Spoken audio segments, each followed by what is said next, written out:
Deus também não chamaria um profeta para o evento mais importante e esperado das Escrituras Sagradas, a segunda vinda de Cristo? Será que Deus não chamaria um profeta para preparar o povo, para poder aconselhar, guiar o povo no caminho certo, para que o povo pudesse voltar às Escrituras Sagradas?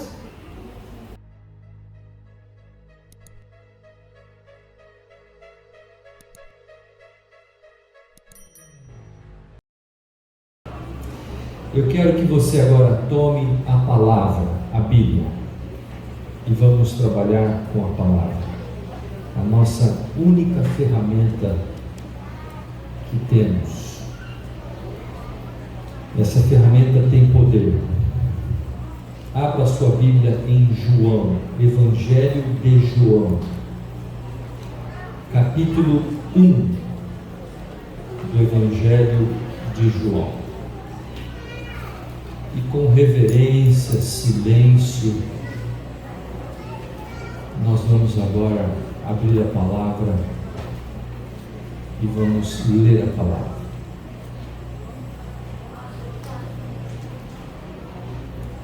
Curve a sua fronte e vamos orar a Deus. Senhor Deus, já cantamos, louvamos, já oramos e agora estamos prontos para estudar a Tua palavra. E nesse momento, como Teus filhos, nós Te suplicamos que o Teu Espírito ilumine a nossa mente para compreendermos a Tua palavra e queremos também ouvir a Tua voz. Em nome de Jesus, amém. João capítulo 1, verso 1, a palavra nos diz: no princípio era o Verbo. O Verbo estava e o Verbo era Deus. Ele estava no princípio com Deus. E agora notem, todas as coisas foram feitas por intermédio de quem? Dele. E sem ele nada do que foi feito se fez. Agora o verso 4: a vida estava nele, e a vida era o quê? A luz dos homens. A luz resplandece nas trevas, e as trevas não prevaleceram contra ela. O que você diz? Amém. Amém. No princípio era o Verbo. No princípio era a palavra. A palavra era Deus. Tudo que foi feito se fez por meio do Verbo. Sem ele nada do que existe se fez. E como conhecemos em Gênesis capítulo 2, versículo e o capítulo 3, nós conhecemos que a obra-prima da criação foi quem? Quem é a obra-prima da criação? O ser humano, Adão e Eva, que também foram criados por quem? Por Deus. E agora eu lhes pergunto, essa pergunta eu sempre faço às igrejas por onde eu passo: qual foi o agente da criação? O Pai, o Filho ou o Espírito Santo? Os três. A resposta está certa. Mas quem é que tomou do barro e formou o barro e soprou o fôlego da vida? Quem foi? Não ouvi. Deus, né? Nós precisamos fazer um reparo aqui, hein? Repara, que elemento da Trindade que fez isso? O Pai, o Filho ou o Espírito Santo? O Filho, Jesus Cristo, o segundo agente da Trindade. Está escrito aqui na Bíblia. João fala dele. É ele, Jesus, que fez Ele é o agente da criação. E Ele cria Adão e Eva, cria a sua imagem e a sua semelhança, e sopra nas suas narinas o fôlego, e o homem e a mulher se tornam o quê? A alma vivente. Olha que coisa fabulosa. Agora, o verbo que se relata em São João capítulo 1, ele cria, mas ele não cria apenas para poder deixá-los em um espaço verde, bonito, lindo, chamado Jardim do Éden. Ele cria o homem e a mulher porque no coração do Criador havia uma intenção especial, que é parte do seu caráter, que é parte da sua natureza. E o que Deus mais gosta de fazer com as suas criaturas é Ele se comunicar, é Ele falar, é Ele se relacionar. Nenhum ser do universo é mais relacional do que o nosso Deus Criador. Nenhum ser gosta de falar e estar junto com as suas criaturas como o nosso Deus Criador. E a palavra nos diz que todos os dias, pela viração do dia, Jesus Cristo aparecia em pessoa para falar com as suas criaturas, Adão e Eva. Olha que coisa linda. Imaginem vocês, Jesus, Deus, o Criador, aparecendo a Adão e Eva para conversar, para se relacionar, para dialogar, para poder ter um momento a sós, todos os dias.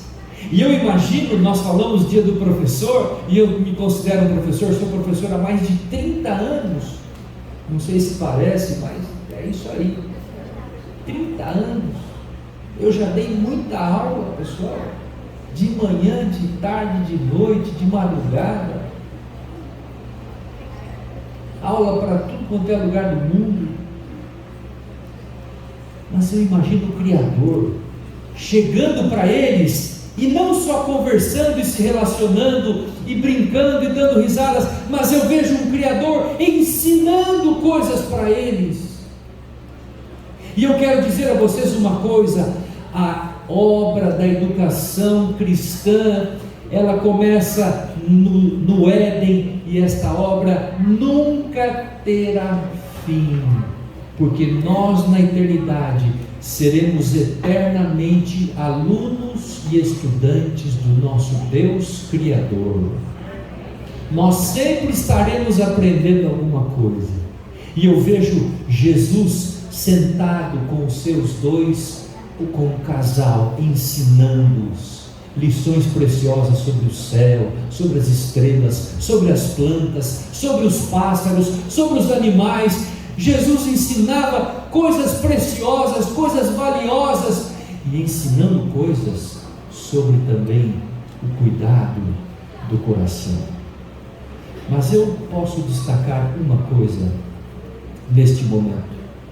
Quais eram as principais orientações que Jesus dava para o casal? Dentre as principais estava uma delas.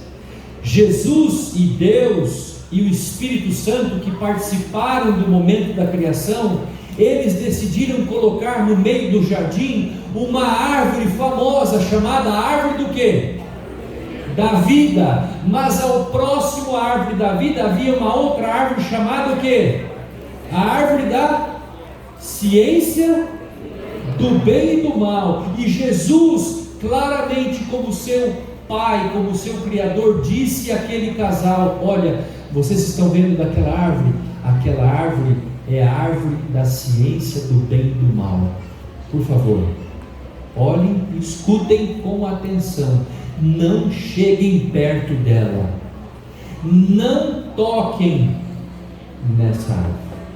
Não cheirem aquele fruto.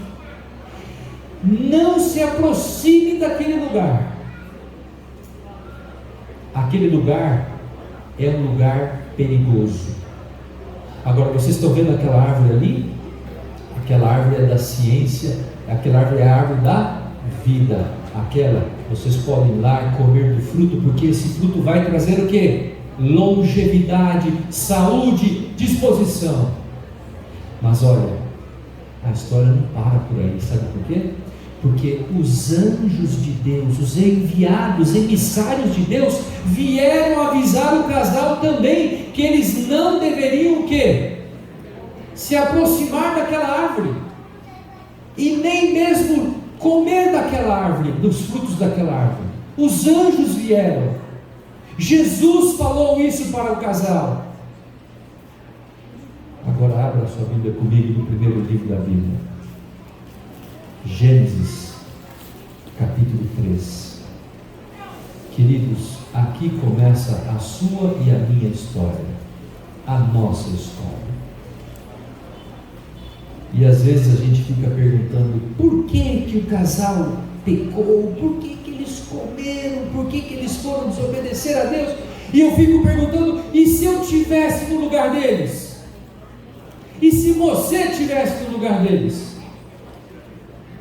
Esse é um mistério que será estudado pela eternidade. Esse mistério se chama o mistério do quê? Nós temos dois grandes mistérios que vamos estudar na eternidade. Quais são eles? O mistério da piedade, Jesus Cristo abandonando o céu, descendo à terra, se tornando como um de nós, morrendo na cruz do Calvário, ressuscitando ao céu, e agora hoje atendendo como sumo sacerdote, intercedendo por nós. Esse é um mistério que nós vamos estudar pelo resto dos limites de tempo da eternidade.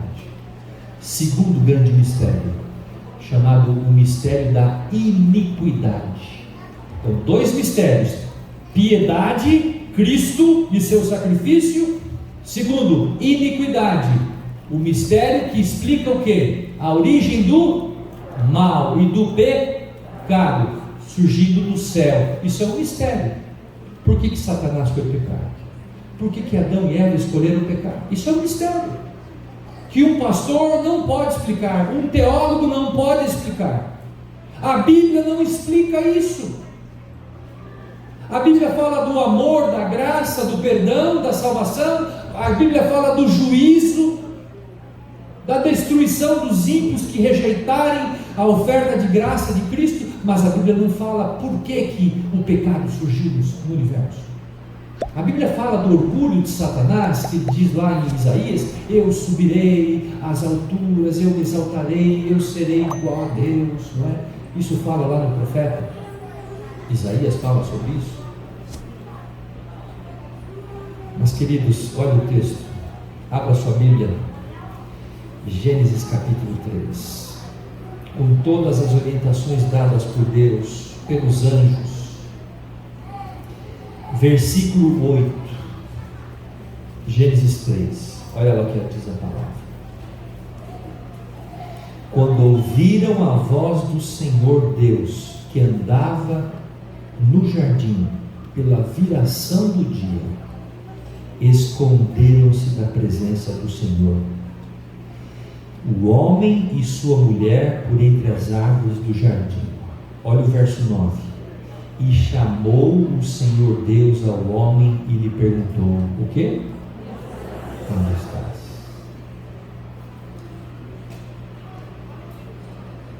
O que Jesus mais gostava de fazer com suas criaturas? Dialogar, conversar. E ele chegou naquele dia e ele não encontrou o casal no local onde eles costumeiramente se encontravam. Havia um local onde eles marcavam uma hora, o momento certo para se encontrarem na virada do dia. E Jesus se apresenta como ele fazia todos os dias, mas quando ele chega ao local, os alunos não estão lá mais. E ele procura pelos alunos. E ele percebe que os alunos se esconderam de vergonha. E Jesus pergunta ao homem: aonde estás? Eu queria falar aos homens desta igreja, pastor. Quem foi que se aproximou da árvore da vida e tomou o fruto dialogando com a serpente? Quem foi que fez isso? A mulher. Mas Deus não se dirige à mulher no versículo 9. Ele fala ao homem: aonde estás? Ele fala a Adão: Adão, aonde estás? O que isso revela para nós? Homens que me escutam, homens de Israel, Deus tem um trabalho, um papel especial para você. Você é o líder espiritual da sua família. Você é responsável pela espiritualidade da sua casa. Você é responsável pela sua esposa. Cuide dela, acompanha. Mães em Israel, não se aproximem daquilo que não lhe é lícito, daquilo que Deus lhe proibiu. Não flertem com aquilo que vai levá-la ao pecado. Isso vale para o homem, vale para a mulher. As mulheres são as rainhas do lar, os homens, os sacerdotes da família. Devem cuidar da vida espiritual de sua família, de sua igreja. Você tem uma responsabilidade muito grande, meu querido, como homem. Eu fico imaginando aqui, quando lemos esse texto, e se Deus chegasse para Adão e Eva naquele momento e dissesse a eles: escutem, eu vim aqui todo dia, eu ensinei vocês, eu orientei vocês, eu falei para vocês não se aproximarem da árvore, eu mandei os anjos para te avisarem, eles vieram aqui, falaram com vocês, e vocês agora fazem tudo o contrário àquilo que eu ensinei vocês. Aonde vocês estavam com a cabeça? Se Jesus chegasse para eles, e nesse momento onde ele pergunta: aonde estás? E começa uma série de desculpas que nós não vamos entrar aqui porque não é o propósito. Um começa a jogar a culpa no outro. Mas se Jesus chegasse naquela hora e falasse assim: escuta, vocês escolheram o caminho de vocês, não é? Então agora é o seguinte: vocês vão viver pelas suas próprias decisões. Vocês agora se virem. E aí? O que teria acontecido? Vocês escolheram fazer tudo aquilo que era dos olhos e do agrado de vocês. Agora vocês vão sofrer as consequências. Se virem. Agora, queridos, a história da Bíblia, e essa é óbvio, é uma mensagem que eu devo ter ouvido muitas vezes. O pastor Cirilo já pregou muitas vezes para vocês. Do Gênesis ao Apocalipse, você encontra um Deus que está sempre fazendo a mesma pergunta: aonde estás? Aonde estás? Esse Deus, ele faz essa pergunta porque ele tem em seu coração um propósito. Ele quer se relacionar com você individualmente. Ele quer que você o conheça. Ele quer que você conheça o seu plano maravilhoso de salvação e redenção. Ele tem um propósito para você, porque Ele quer salvar você. E Ele pergunta: aonde estás? E muitas vezes nós respondemos: Senhor, eu estou aqui escondido, eu pequei, eu errei. Mas Deus diz para você: filho, filha, espere, porque a nossa comunicação não se rompeu. Eu ainda vou continuar falando com você. E depois do pecado, amigos, Deus não aparece mais falando com o homem face a face. É óbvio que quando você lê lá em Números capítulo 12, 14, quando Moisés vê Deus face a face, Deus fala Moisés, eu falo com você face a face. Moisés vê apenas a glória de Deus, o resplendor da glória de Deus, mas ele não vê a face de Deus, o rosto de Deus.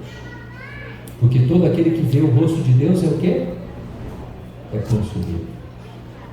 Então, queridos, quando esse ato do pecado traz a separação, o pecado gera um abismo intransponível entre Criador e criatura, entre o céu e a terra. O pecado gera esse abismo intransponível que agora precisava ser o quê? Precisava ser interligado novamente. O Criador precisava voltar a se comunicar com suas criaturas, e Ele o fez de que maneira? Escolhendo homens e mulheres que nós conhecemos na palavra de Deus como sendo o quê? Profetas,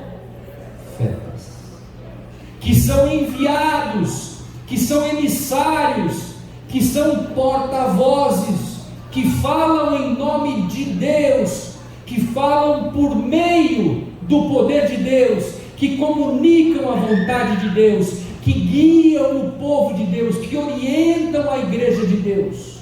Esses são os profetas, e na palavra de Deus nós temos 40 profetas que escreveram o texto sagrado. Agora eu quero chamar a sua atenção, amigos. Mesmo depois do pecado, parece que a humanidade não aprendeu a lição. Os pais, nossos primeiros pais, Adão e Eva, o que aconteceu com eles quando eles pecaram? O que aconteceu com eles? Primeiro, ficaram o quê? Nus. Ficaram com vergonha. Cozeram o quê? Uma vestimenta de folhas de quê mesmo? Folhas de quê? Figueira. E depois eles sacrificaram um cordeiro, pegaram a pele do cordeiro e colocaram aquilo como roupa. Aquele cordeiro representava quem? Jesus Cristo. Mas não foi só isso que aconteceu. O que aconteceu mais com eles quando eles pecaram? Eles foram o quê? Expulsos da classe deles. Alguém já foi expulso do colégio aqui alguma vez? Hoje é vou falar um pouco da educação, né? Quem já foi expulso aqui? Seja honesto, vai lá, levanta a mão. Tem aí, ó, uns 2, 3 que já levantaram. Boa. Seja honesto, é melhor ser honesto. Ninguém vai olhar. Tem até um menininho de 1 ano lá dizendo que já foi expulso. Ó. Esse também já foi expulso. Fez alguma coisa ruim ele. Ele foi expulso. Mas parece que mesmo com a expulsão, saindo do próprio jardim, e aí Deus dá a ordem para que eles se multiplicassem, fossem fecundos, nasce o primeiro filho Caim, depois Abel, e o que acontece com a história? Para mim é difícil entender por que o primeiro casal que teve os seus primeiros filhos, um matou o outro. No momento onde havia plena pureza, Caim vai e mata o seu irmão Abel. Que coisa tremenda. O céu só vai explicar isso aí. Difícil entender. Mas, queridos, não vamos parar por aqui. Eu vou avançar, eu vou dar um estudo bíblico para vocês hoje. É sério, e vai ser bom.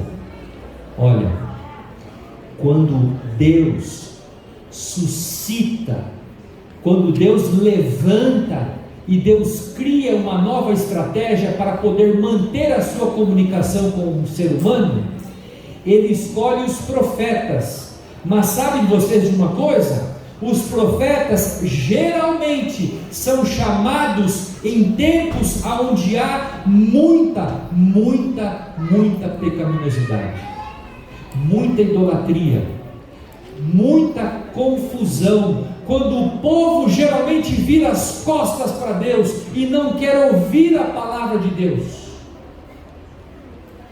Aí Deus chama um profeta. Por que Deus faz isso? Porque Deus faz a pergunta: aonde estás?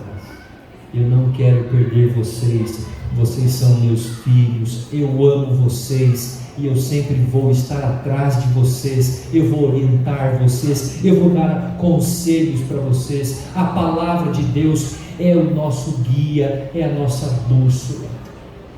E é por isso que Deus deu esse maravilhoso livro, para nos guiar até onde? Até a Canaã celestial.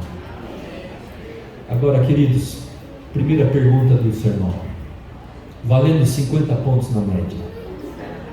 Vamos ver quem vai responder. Primeira pergunta, vale para todo mundo, menos para você, e menos para o pastor Cirilo, ele já sabe. Primeira pergunta é a seguinte: quem foi o primeiro profeta chamado por Deus na palavra de Deus, a Bíblia? Quem foi o primeiro profeta chamado por Deus na Bíblia? Abraão, Noé. Quem? Fala alto. Quem falou Enoque? Quem é você? Levanta a mão aí. Você vai ganhar um presente. Depois você me procura que eu vou te dar um presente. Abra a sua Bíblia. Judas, versículo 14, é o penúltimo livro da Bíblia. Olha que coisa fabulosíssima. Abra a sua Bíblia. E eu quero chamar a sua atenção aqui, hein? Olha, tem uma verdade poderosa nesse texto que a gente vai ler agora. Olha que verdade você vai ler comigo nesse texto. Judas 14, e o versículo 15 diz assim: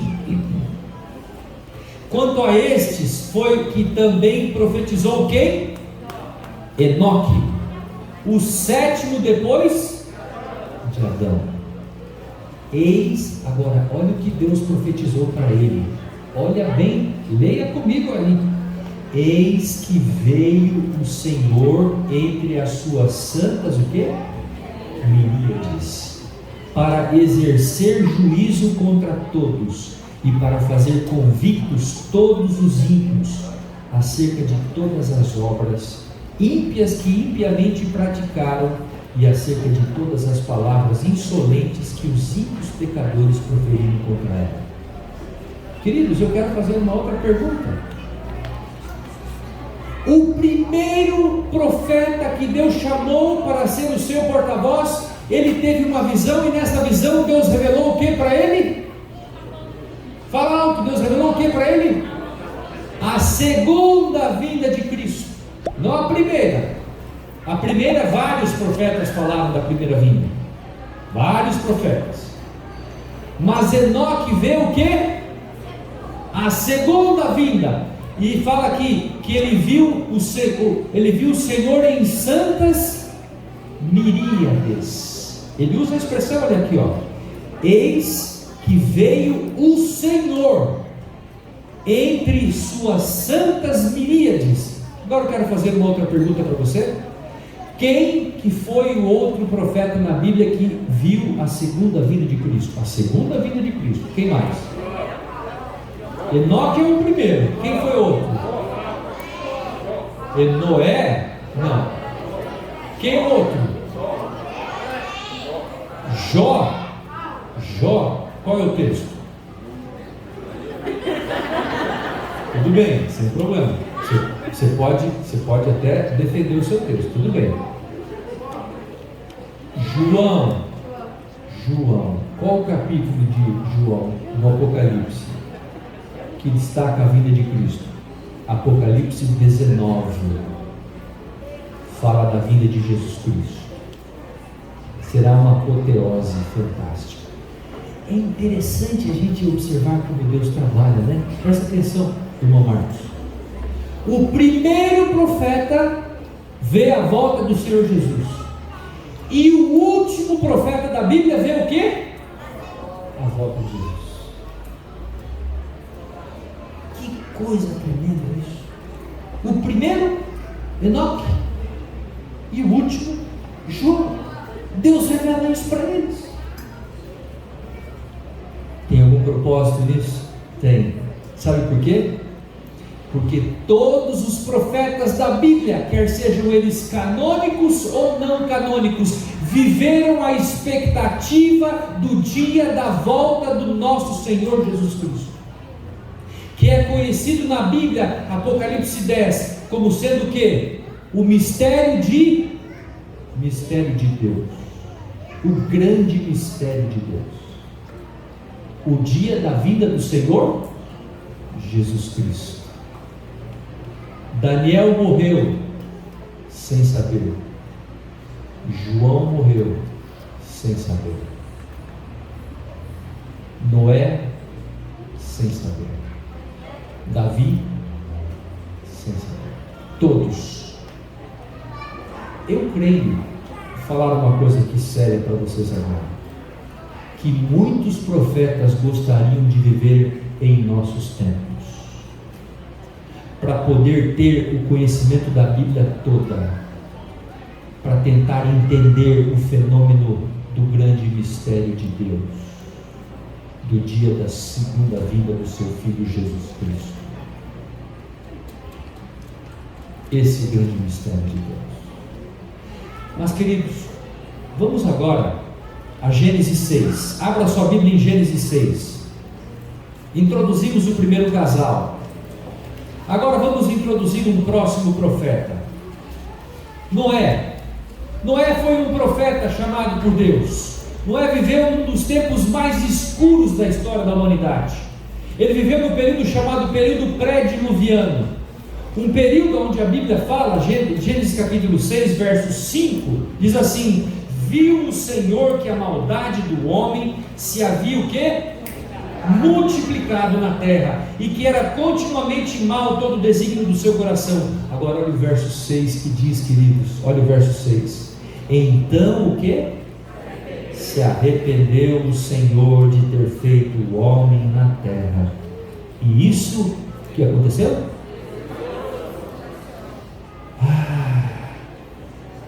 Mas pastor Estêncio, Deus se arrependeu de ter criado as suas criaturas, o homem e a mulher, e a Bíblia diz aqui que ele não só se arrependeu, como isso também foi pesado ao seu coração, quer dizer, ele estava profundamente com um coração pesaroso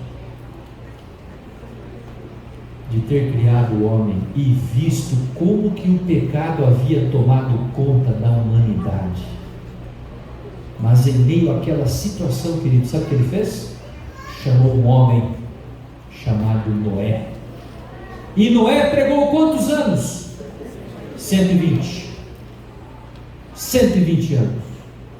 E eu pergunto a vocês, qual era a pregação de Noé, hein? Qual era a pregação de Noé? Era uma pregação de terror? Não, era uma pregação do quê?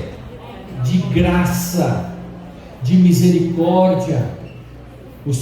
A obra Patriarcas e Profetas nos diz que cada martelada que Noé dava na arca, para construir a arca, ele apresentava uma mensagem de graça, de salvação e de perdão.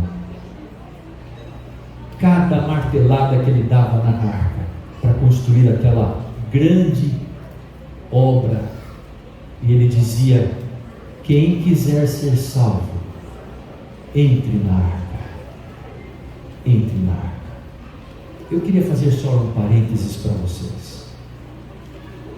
Esse espaço onde você e eu estamos hoje é um espaço especial de Deus, é uma grande arca, onde nós nos reunimos todos os sábados, domingos, quartas-feiras e outros dias, para podermos conhecer de Deus, conhecer da sua graça, do seu amor, ouvirmos mensagens deste culto, que nos ajudem a nos preparar para os dilúvios, para as tempestades que estão acontecendo lá fora, para os furacões que o mal e o pecado têm causado e destruído homens e mulheres e famílias e casais e jovens e adolescentes. Esta é a melhor arca na qual nós podemos nos encontrar, meus queridos irmãos. Esse espaço é um espaço que Deus reservou para você e para mim. Esse espaço se chama Igreja Adventista do Sétimo Dia. Esta igreja, ela tem uma mensagem, ela tem um plano, que que é o plano estabelecido por Deus através da sua palavra, a Bíblia. E cada pregador que aqui sobe, cada classe da escola sabatina que temos, nós temos pessoas ensinando desta verdade. Agora, Deus, como um Deus de amor, Ele não obriga ninguém. Você pode escolher de que lado você pode estar. Se você vai estar dentro da arca ou se você vai estar fora da arca. Quem estiver dentro da arca será salvo. Aquele que receber a Cristo, o seu perdão, será salvo. Aqueles que estiverem fora da arca serão destruídos. Deus chamou outro profeta que viveu num tempo terrível. Esse profeta se chamava Elias. A sua história está em 1 Reis 17. Nós não vamos ler esse texto, mas ele se apresenta diante de 850 profetas falsos de Baal. E esse profeta Elias, ele vai e se apresenta diante desses profetas, e ele enfrenta todos eles em um tempo de profunda calamidade espiritual, aonde o rei, o sacerdote e todos estavam contaminados pelo vírus do pecado. E aquele profeta Elias, ele se apresenta diante daqueles 850 profetas falsos, e ele os enfrenta lá em cima no Monte Carmelo, e nós conhecemos a história. Ele enfrenta os 850 e o rei, quem estava lá com ele era aquele rei chamado rei Acabe. E Acabe dizia para todos os profetas: acabe com esse profeta aí, acabe com ele, porque ele é o falso profeta. Olha bem. E eu já vou ler um texto para vocês aqui, que vocês vão entender a voz do rei Acabe. O que o pecado é capaz de fazer com a mente humana quando nós não estamos sintonizados com Deus? Mandou terminar com Elias, mas Elias enfrentou-os em nome de Jesus. Elias permaneceu em pé. Elias foi até o momento em que houve aquela manifestação, aquela teofania. Veio fogo do céu e destruiu o altar, destruiu as ofertas, queimou as pedras, queimou a água, queimou tudo. E depois Elias levou os 850 profetas até o ribeiro e os matou a todos. Aquela experiência foi uma experiência muito traumática para Elias, muito traumática. Psicologicamente falando, Elias depois, ele pediu a morte. Ele teve sintomas sérios de autodestruição. Ele queria o suicídio, porque aquela experiência marcou profundamente a sua vida. Agora, notem uma coisa, queridos. Elias não foi o único profeta que enfrentou desafios. Eu quero que você abra sua Bíblia agora comigo. Vamos a Isaías. Isaías capítulo 5. 720 anos antes de Cristo. Isaías capítulo 5. Um jovem profeta é chamado por Deus para profetizar diante do povo de Israel, as tribos do norte, os 10 reinos do norte. Havia profundo estado de apostasia, profundo estado de imoralidade, de pecaminosidade, de idolatria no meio do povo. E olha o que Deus revela para Isaías, Isaías 5 e verso 20. E agora você vai entender o que Acabe falou para os profetas de Baal. Olha o que o pecado é capaz de fazer com a mente humana. Isaías 5:20 diz assim: ai dos que ao mal chamam bem e ao bem mal, que fazem da escuridade luz e da luz o quê? Escuridade, que põe o amargo por doce e o doce. Você já viu alguém agindo dessa maneira? Alguém que chama o mal de bem e o bem de mal? Alguém que chama o doce de amargo e o amargo de doce? Será que nós estamos vivendo em uma geração que está chamando o pecado de coisa boa? E algumas pessoas às vezes falam: mas pastor, qual é o problema de eu fazer isso?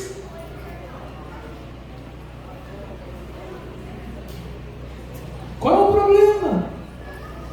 Qual é o problema de eu comer isso? Qual é o problema de eu ir lá na casa daquela pessoa? Qual é o problema de eu dançar, de eu fazer Qual é o problema, pastor? Eu estava num evento, num seminário de uma associação, e eu estava falando sobre algumas coisas ligadas à parte da reforma de saúde, que para mim hoje é o grande calcanhar de Aquiles da igreja remanescente, a reforma de saúde. E um membro de igreja que estava ali virou e falou assim: pastor, qual o problema de a gente tomar um pingadinho? Um pingadinho. Ah, só um pingadinho, pastor. Eu virei para ele e disse: irmão, é assim mesmo que o inimigo nos destrói. De pingadinho, em pingadinho, em pingadinho, em pingadinho. Daqui a pouco você vai e toma o quê? A xícara inteira. Mas qual o problema de um pingadinho, pastor? Pingadinho. E aí a sua mente se torna o quê? Incapaz de ouvir o quê? A voz de Deus.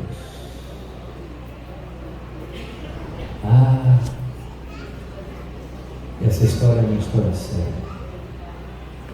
Nos tempos de Isaías, o povo de Israel fazia 4 tipos de imagens de idolatria. Eles faziam imagens de ferro, de barro, eles faziam imagens de pedra e faziam imagens de madeira.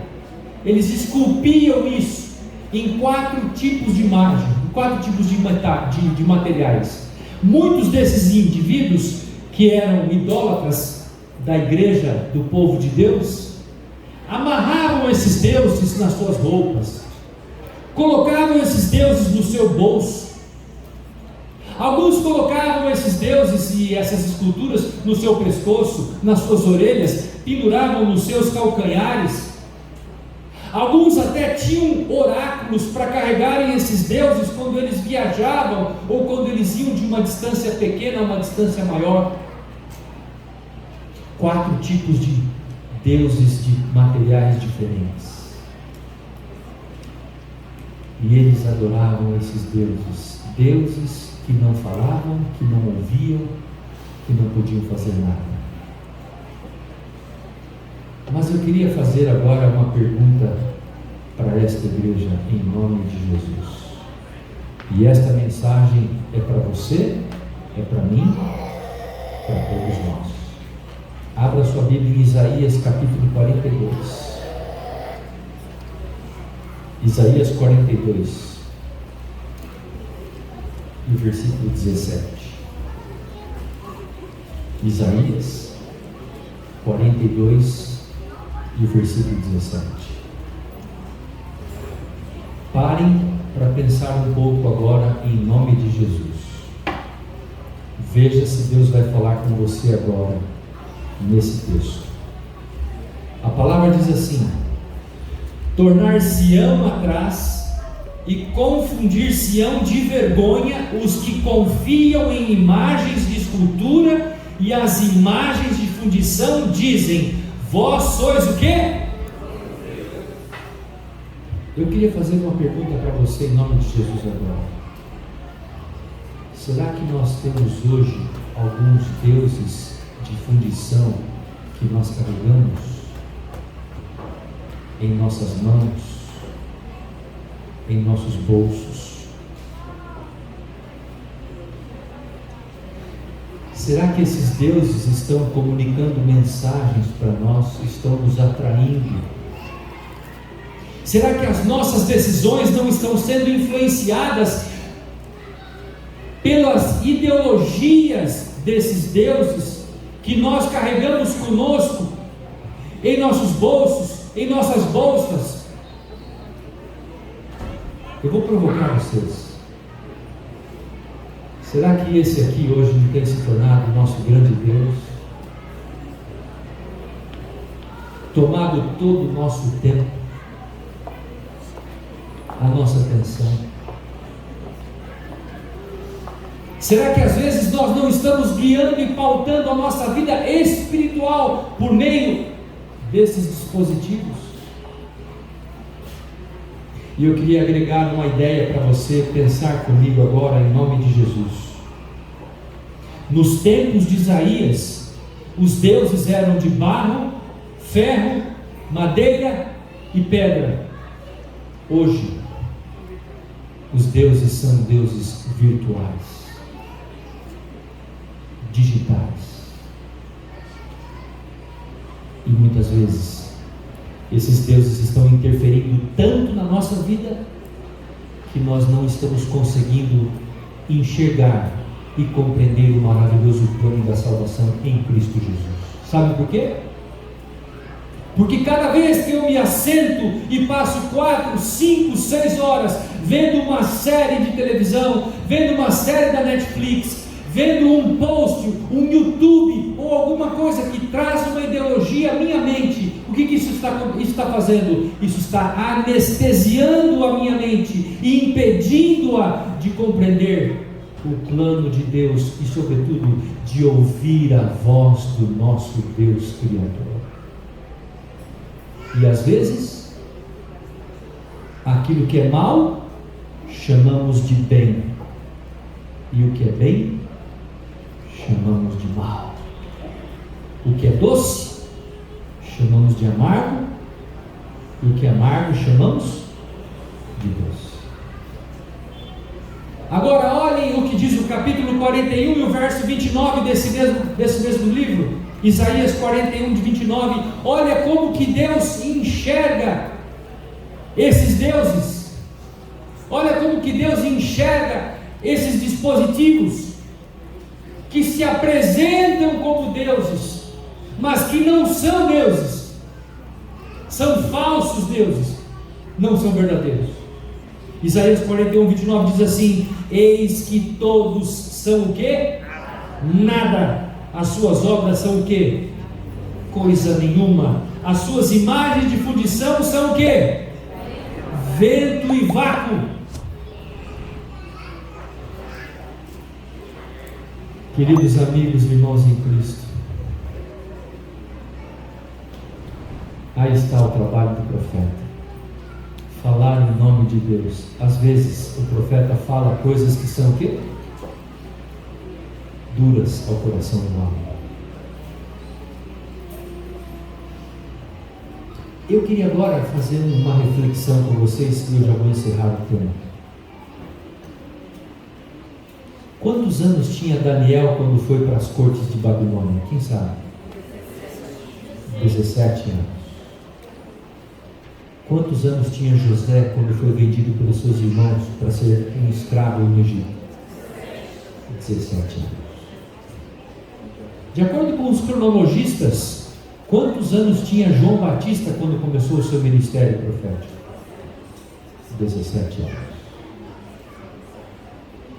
Isaías, nós não temos a idade, mas diz que ele era um jovem profeta.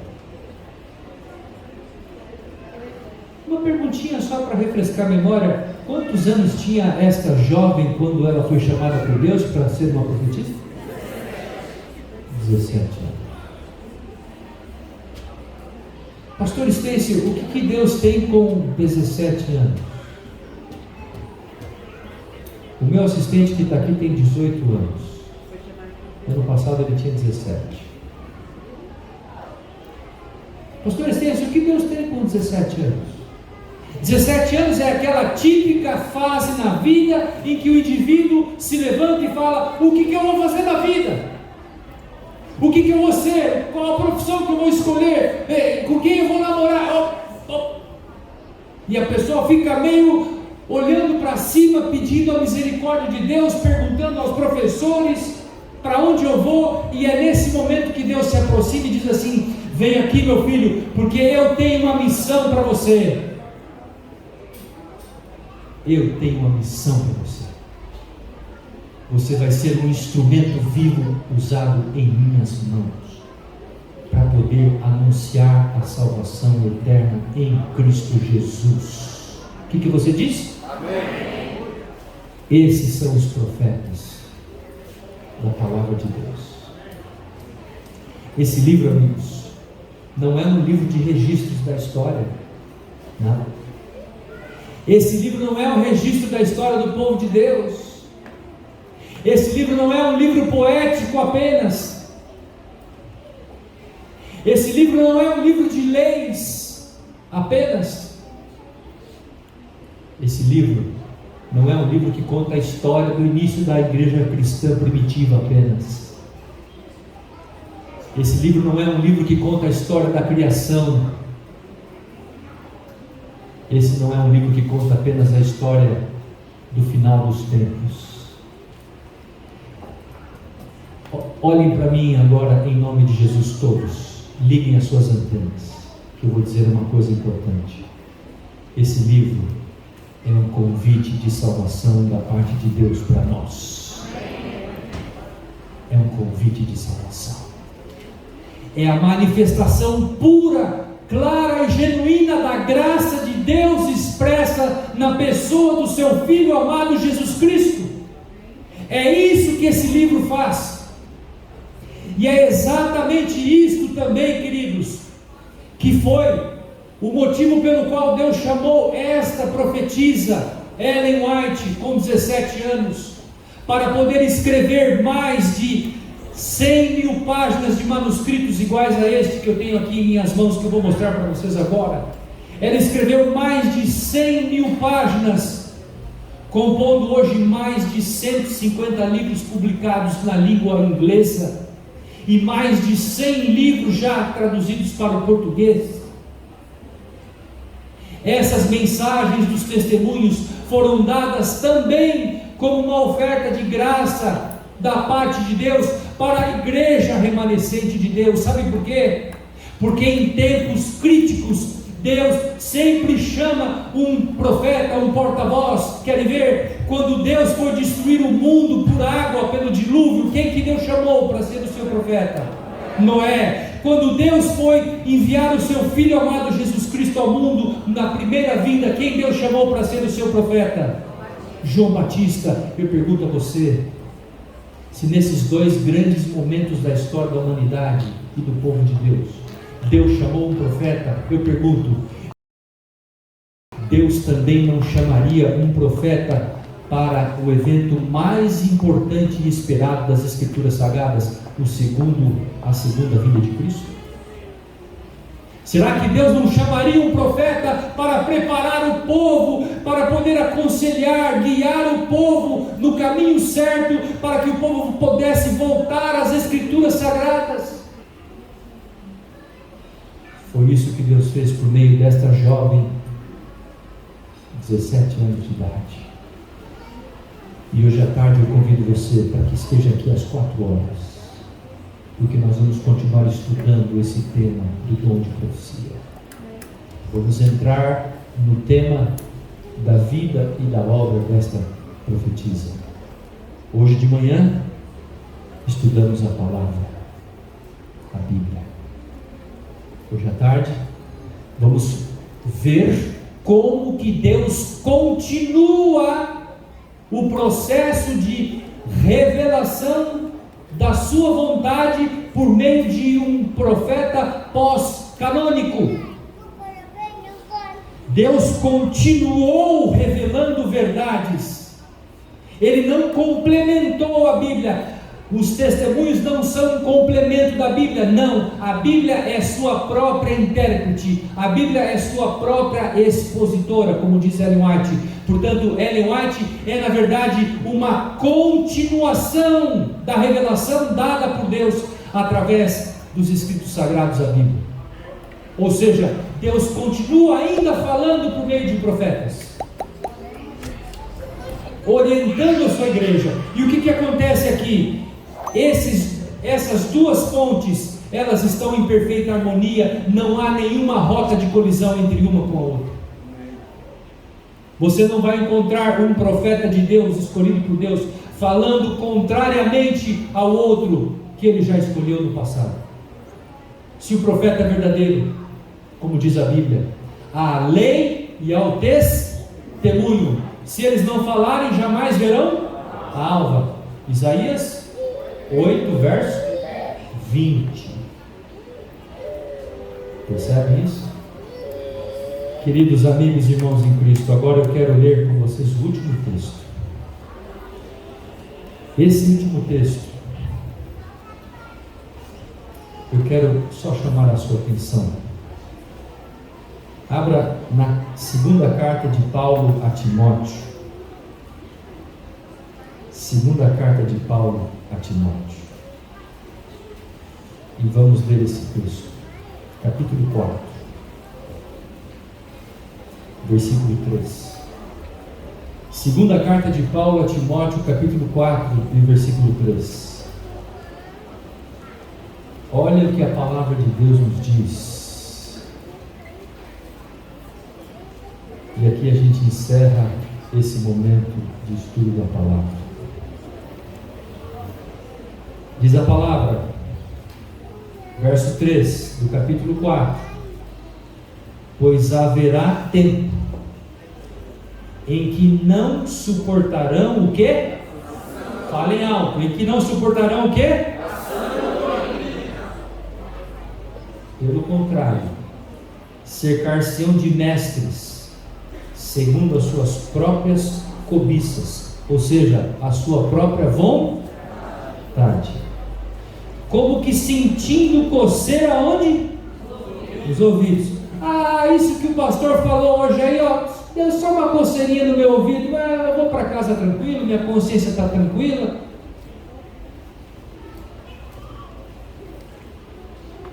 Então, fazendo tudo de acordo com a vontade, seguindo suas próprias cobiças, sentindo coceiras nos ouvidos. E agora olha o verso 4: e recusarão ao quê? A dar ouvidos a quem? Quem é verdade? Quem é verdade? É Cristo. Mas Cristo, Ele também apresenta a verdade por meio do quê? Da sua palavra. A palavra é verdade. E a Bíblia fala sobre isso. E Jesus também é verdade. Na verdade, Jesus é a essência da palavra. E diz a palavra de Deus assim: e recusarão a dar ouvidos à verdade, e entregando-se o que? As fábulas. Uma outra tradução mais atualizada diz assim: entregar-se-ão às suas novelidades, às suas ficções. E eu fico perguntando quanta coisa a gente tem visto e ouvido que não são produto da verdade. E quantas dessas coisas estão nos afastando de Deus? Quantas dessas coisas estão nos levando para longe de Cristo? Meus queridos amigos, irmãos em Cristo,